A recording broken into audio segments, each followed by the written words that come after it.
You know, he believed that if Uhuru will support him, definitely he will get the presidency. And so he did not put as much effort as I thought he would. I raised that issue with him, Raila Odinga, bilaterally, one-on-one, in his current home. I went to see him, and he can confirm this. And when I told him two things: one, if Uhuru doesn't come to campaign for you in Central, you're going to lose.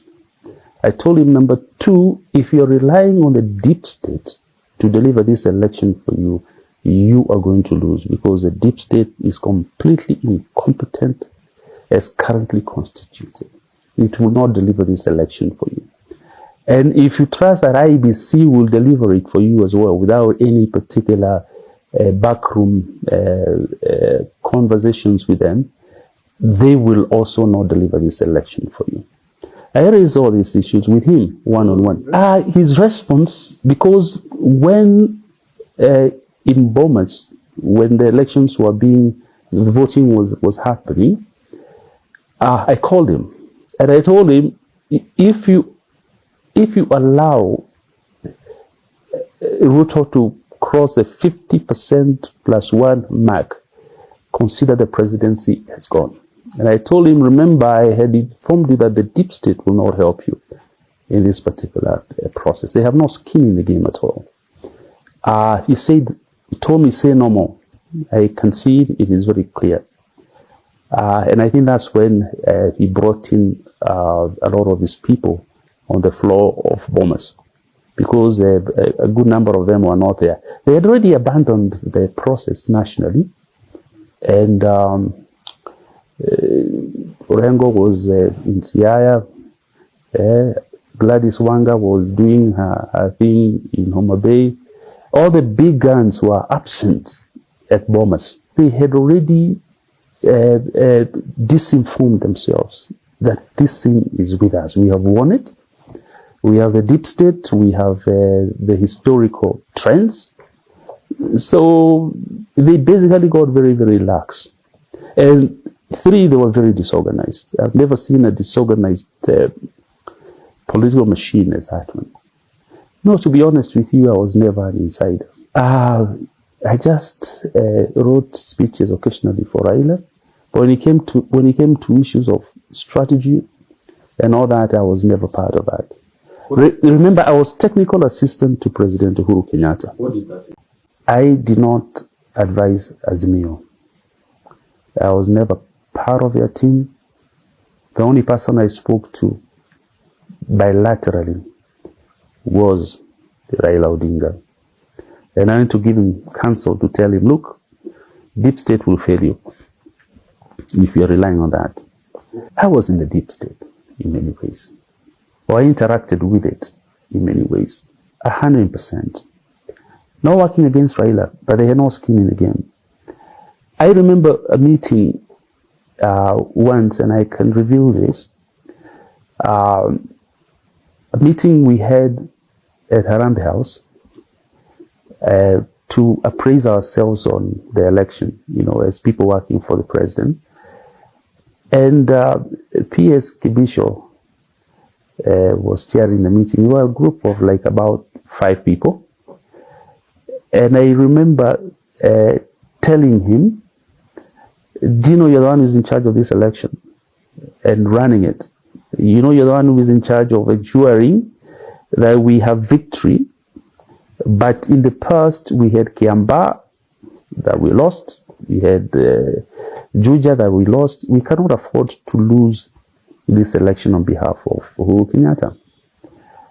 And Kebisho tells me, who told you I'm in charge of this election? I have absolutely no role in it. Then I ask him, do you have any connection with the team, that is the Raila team?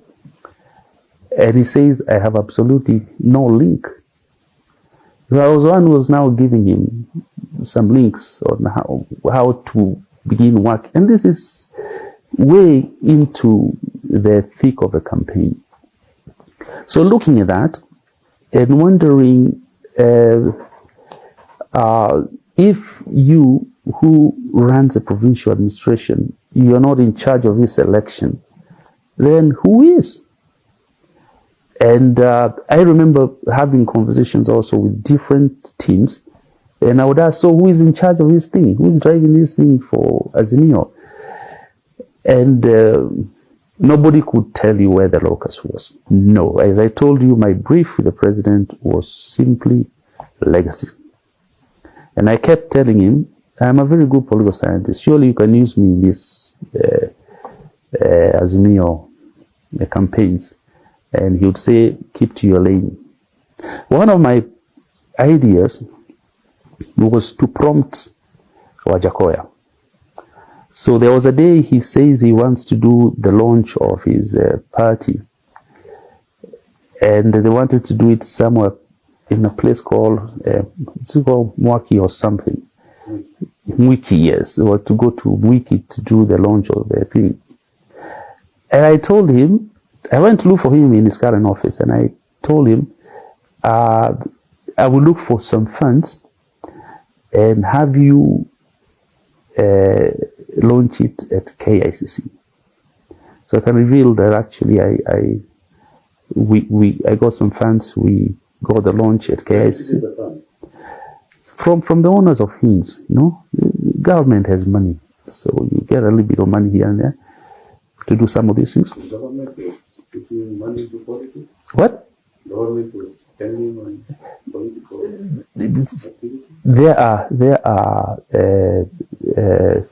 friends of Uhuru Kenyatta, for instance, who are in government. And so I got a little bit of it from the friends of Uhuru Kenyatta, and we funded the WAJACKOYA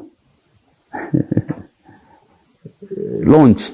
And the way we did it is that we wanted it to be launched on the same day that RUTO was doing his launch. And our thinking was that RUTO is of choleric temper. So I wanted to do this as a way of irritating him. So that when you're on the screens, you have half screen. WAJACKOYA speaking here and RUTO speaking here. And that's exactly what happened. And that really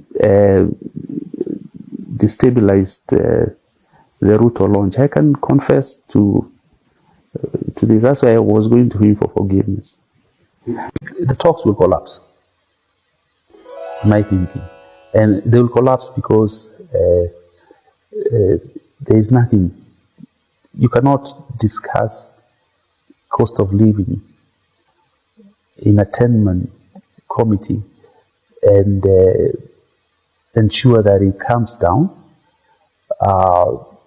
That's not a conversation to have in a situation of a committee of this nature. I think there are, because I'm a student of history, I'll take you to the 4-point agenda of Kofi Annan. Agenda number 1 was cessation of hostilities. That one they met, they agreed one morning, and hostilities ended. Agenda number 2, power sharing. You remember that, huh? And power sharing led to the National Accord and Reconciliation Act, NARA.